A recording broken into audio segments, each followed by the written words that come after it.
Shalom, baik. Di sini saya akan membuat tugas presentasi video mata kuliah manajemen organisasi.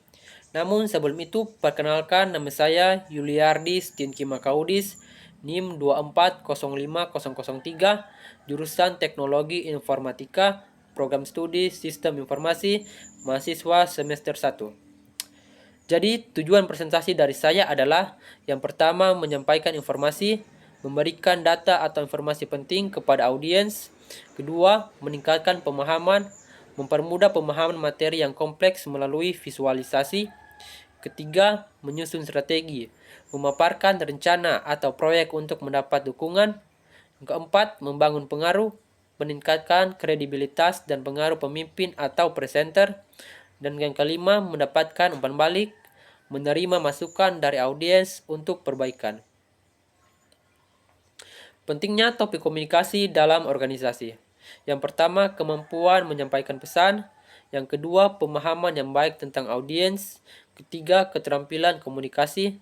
Yang keempat, kredibilitas dan kepercayaan. Dan yang terakhir, empati. Di sini saya akan membahas tentang komunikasi dalam organisasi yang di dalamnya ada poin-poin seperti berikut. Yang pertama, definisi dan proses komunikasi. Jelaskan pengertian komunikasi serta elemen-elemen proses komunikasi. Yang kedua, komunikator dan komunikan, peran dan karakteristik masing-masing. Yang ketiga, hukum komunikasi. Pilih satu atau dua hukum. Yang keempat, arah aliran komunikasi. Jelaskan salah satu jenis aliran komunikasi. Dan yang terakhir, komunikasi sehat. Berikan contoh komunikasi yang sehat di lingkungan. Jadi, poin pertama di sini adalah definisi dan proses komunikasi. Pengertian komunikasi. Komunikasi adalah proses penyampaian informasi, gagasan, atau pesan dari satu pihak ke pihak lain melalui berbagai saluran atau media. Tujuan komunikasi adalah agar informasi yang disampaikan dapat dipahami dengan baik oleh penerima pesan. Komunikasi bisa terjadi secara verbal maupun non-verbal. Elemen-elemen proses komunikasi. Yang pertama, sumber. Pihak yang mengirimkan pesan atau informasi. Yang kedua, pesan. Informasi atau gagasan yang ingin disampaikan oleh sumber kepada penerima. Yang ketiga, saluran. Media atau sarana yang digunakan untuk menyampaikan pesan. Yang keempat, penerima. Pihak yang menerima pesan dari sumber. Yang kelima, umpan balik. Tanggapan atau reaksi dari penerima setelah menerima pesan. Keenam, gangguan faktor atau hambatan yang mengganggu proses komunikasi seperti kebisingan, gangguan teknis, atau perbedaan pemahaman antara pengirim dan penerima yang bisa menghalangi pesan sampai dengan jelas. Dan yang terakhir, konteks. Situasi atau lingkungan di mana komunikasi terjadi. Konteks ini mencakup faktor sosial, budaya, dan lingkungan yang mempengaruhi bagaimana pesan diterima dan ditafsirkan. Poin berikutnya adalah komunikator dan komunikan. Peran dan karakteristik masing-masing. Komunikator. Peran komunikator adalah pihak yang memulai atau menerima pesan. Tugas utama komunikator adalah yang pertama, menyusun pesan yang akan disampaikan. Kedua, memilih saluran komunikasi yang tepat untuk pesan tersebut. Ketiga, menyampaikan pesan secara jelas agar dapat dipahami oleh komunikan. Yang terakhir, memastikan bahwa pesan diterima dengan baik dan sesuai dengan maksud yang dimaksudkan. Karakteristik dari komunikator adalah kemampuan menyampaikan pesan. Komunikator harus mampu menyusun pesan secara sistematis dan jelas agar pesan mudah dipahami oleh komunikan. Yang kedua, pemahaman yang baik tentang audiens.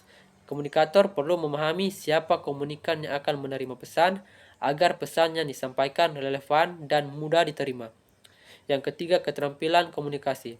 Komunikator harus memiliki keterampilan komunikasi yang baik dalam berbahasa lisan maupun tulisan, serta mampu mengatasi gangguan atau hambatan yang muncul dalam proses komunikasi.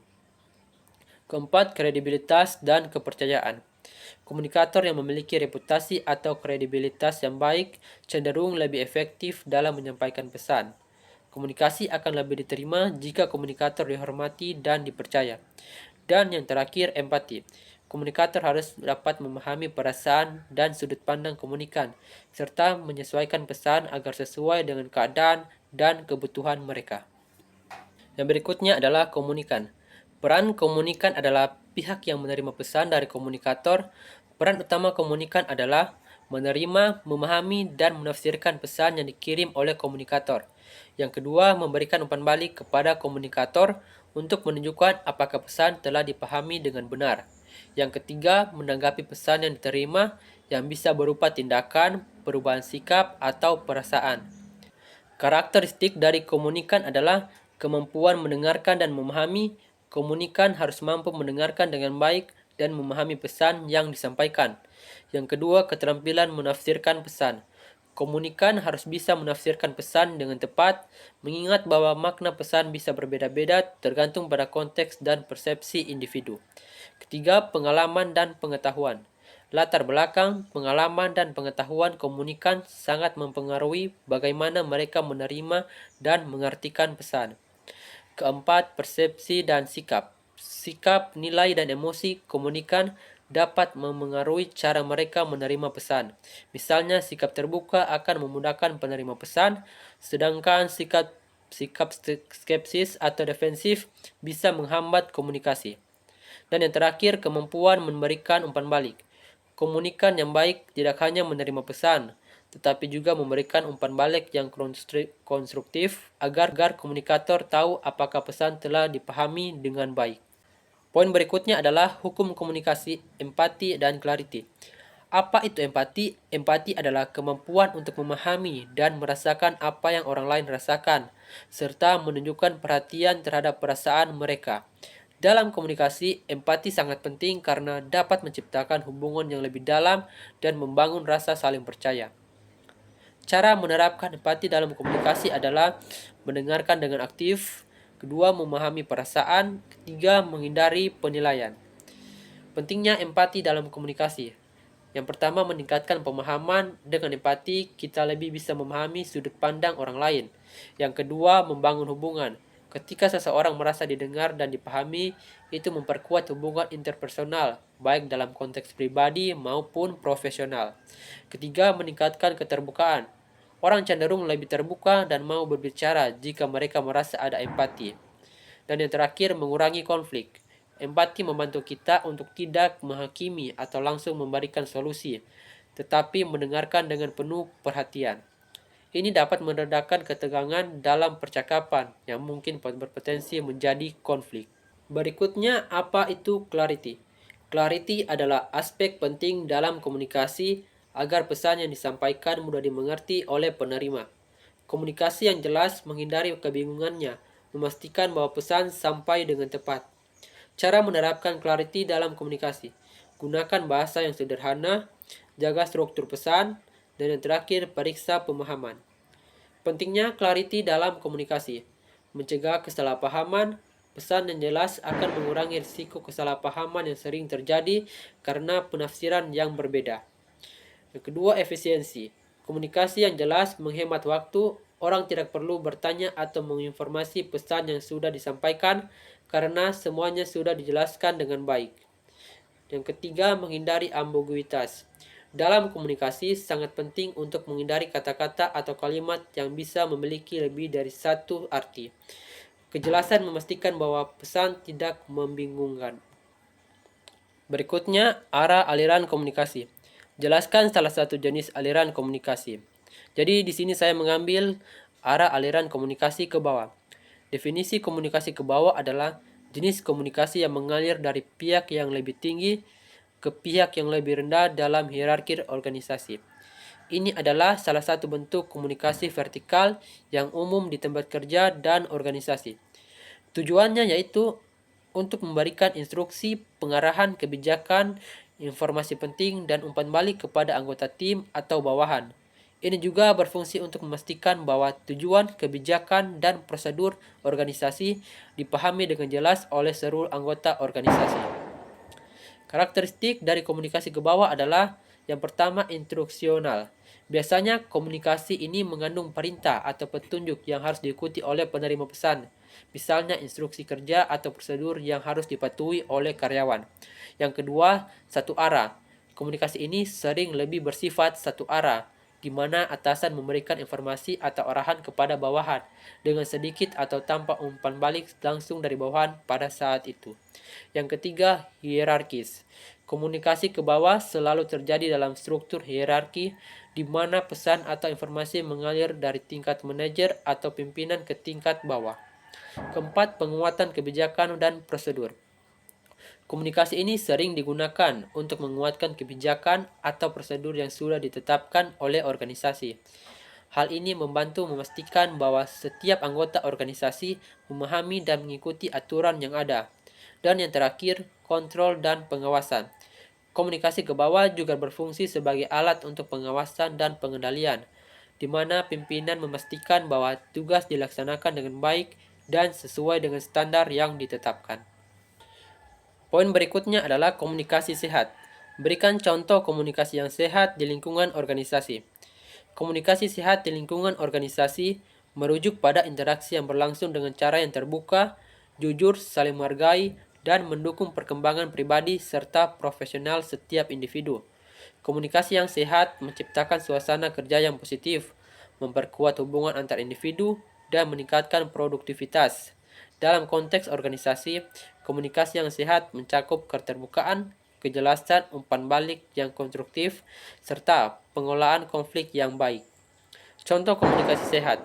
Yang pertama, manajer menyampaikan dengan jelas dan jujur tujuan tim serta harapan terhadap hasil kerja. Yang kedua, anggota tim merasa bebas untuk menyampaikan kendala atau tantangan yang mereka hadapi tanpa rasa takut akan hukuman atau penilaian negatif. Jadi kesimpulan dan poin-poin utama mengenai komunikasi dalam organisasi yang pertama yaitu pentingnya komunikasi yang sehat. Komunikasi yang sehat adalah dasar dari hubungan yang produktif dan harmonis dalam organisasi. Ini mencakup komunikasi yang terbuka, jujur dan saling menghargai yang menciptakan suasana kerja yang positif. Yang kedua, peran komunikator dan komunikan. Komunikator harus mampu menyampaikan pesan dengan jelas, empatik, dan tidak menghakimi. Sementara komunikan bertanggung jawab untuk mendengarkan dengan penuh perhatian, memberikan umpan balik yang konstruktif, dan memahami pesan dengan baik. Ketiga, jenis-jenis aliran komunikasi. Komunikasi dalam organisasi dapat mengalir ke atas dari bawahan ke atasan, ke bawah dari atasan ke bawahan, horizontal antar rekan sejawat, dan lintas saluran melibatkan berbagai departemen atau unit. Setiap jenis aliran memiliki tujuan untuk mendukung kolaborasi dan efisiensi organisasi. Keempat, penerapan hukum komunikasi. Penerapan prinsip-prinsip dasar komunikasi seperti keterbukaan, umpan balik, serta keseimbangan antara komunikasi verbal dan nonverbal penting untuk menjaga kejelasan dan mencegah kesalahpahaman dalam penyampaian pesan. Kelima, komunikasi yang mendukung pengembangan karyawan. Memberikan umpan balik konstruktif, penghargaan, serta kesempatan bagi pengembangan keterampilan karyawan adalah bagian dari komunikasi sehat. Ini mendorong motivasi dan pertumbuhan profesional di dalam organisasi. Mengelola konflik dengan komunikasi sehat. Konflik yang terjadi dalam organisasi harus dikelola dengan cara yang konstruktif melalui komunikasi terbuka dan empatik untuk mencari solusi yang memuaskan semua pihak dan memperbaiki proses kerja. Dan yang terakhir, kolaborasi dan efektivitas organisasi. Komunikasi yang baik dan sehat memperkuat kolaborasi antar individu atau tim dalam organisasi, memastikan bahwa tujuan bersama tercapai dengan lebih efisien dan produktif. Rekomendasi untuk membangun komunikasi sehat di lingkungan organisasi. Yang pertama, keterbukaan dan transparansi. Ciptakan budaya komunikasi terbuka, di mana semua pihak merasa bebas menyampaikan pendapat dan masalah tanpa takut dihukum. Yang kedua, mendengarkan aktif. Latih semua anggota tim untuk mendengarkan dengan penuh perhatian, tanpa interupsi dan menunjukkan empati. Yang ketiga, umpan balik konstruktif. Berikan umpan balik yang membangun dengan memuji terlebih dahulu sebelum memberikan kritik dan saran perbaikan. Keempat, pengelolaan konflik positif. Selesaikan konflik dengan cara terbuka dan fokus pada solusi bersama tanpa melibatkan emosi. Kelima, komunikasi nonverbal positif. Perhatikan bahasa tubuh dan ekspresi wajah untuk mendukung pesan verbal dengan cara yang positif. Keenam, pelatihan komunikasi berkala. Sediakan pelatihan komunikasi untuk meningkatkan keterampilan komunikasi seluruh karyawan dan pemimpin. Ketujuh, membangun kepercayaan. Ciptakan lingkungan yang konsisten dengan menjaga kata-kata dan tindakan yang dapat dipercaya. 8. Teknologi untuk memperkuat komunikasi. Gunakan platform komunikasi yang efektif untuk memperlancar informasi antar tim. 9. Menghargai keberagaman. Pahami dan hargai perbedaan cara komunikasi antar individu dari latar belakang budaya yang berbeda. Terakhir, komunikasi positif dalam krisis. Sampaikan informasi yang jelas dan menenangkan selama situasi krisis untuk menjaga moral tim. Baik, sampai di sini presentasi saya. Diucapkan banyak terima kasih kepada teman-teman yang sudah menonton.